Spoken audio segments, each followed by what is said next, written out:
தேவ சமூகத்தில் இருந்து கொடுக்கிற யாராக இருந்தாலும் சரி, ஆண்டவர் அவர்களை துக்க முகத்தோடு அனுப்புவதில்லை.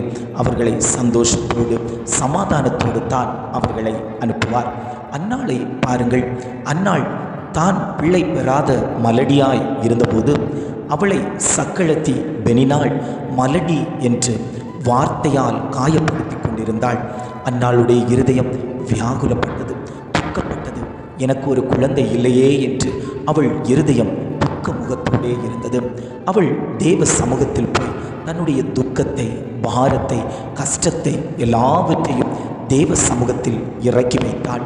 நான் மனக்லேசமுள்ள ஸ்திரீ, நான் என் இருதயத்தில் இருந்ததை தேவ சமூகத்தில் உடைத்து ஊற்றுகிறேன் என்று ஆசாரியன் கேட்டபோது சொன்னாள்.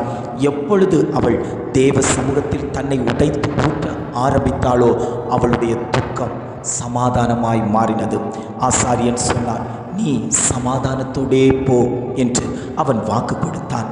அவள் அதற்கு பிறகு துக்கமாய் இருந்ததில்லை என்று வேதம் சொல்லுகிறது.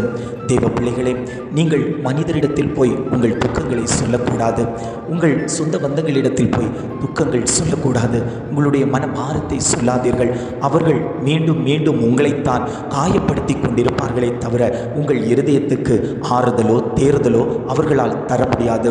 நீங்கள் சொல்ல வேண்டிய ஒரே இடம் தேவ சமூகம். அந்த தேவ சமூகம்தான் உங்களுக்கு சமாதானத்தை கொடுக்கும், உங்களுக்கு ஆறுதலை கொடுக்கும், உங்களுக்கு தேர்தலை கொடுக்கும். உங்களுடைய காயங்களை கட்டக்கூடிய இடம் அந்த தேவ சமூகம். அந்த தேவ சமூகத்தில் போய் உன் இருதயத்தில் இருக்கிற பாரத்தை எல்லாவற்றையும் நீ இறக்கி வைப்பாயானால் உன் இருதயம் லெகுவாக்கப்படும், உன் இருதயம் பரிசுத்தமாக்கப்படும். வேதம் சொல்லுகிறது, அவர் உங்களை விசாரிக்கிறவர் ஆனபடியால் உங்கள் கவலைகளை எல்லாம் அவர் மேல் வைத்து விடுங்கள். வருத்தப்பட்டு பாரம் சுமக்கிறவர்களே, நீங்கள் எல்லோரும் என்னிடத்தில் வாருங்கள், நான் உங்களுக்கு இளைப்பாறுதல் தருவேன் என்று ஆண்டவர் வாக்கு கொடுத்து கொண்டிருக்கிறார்.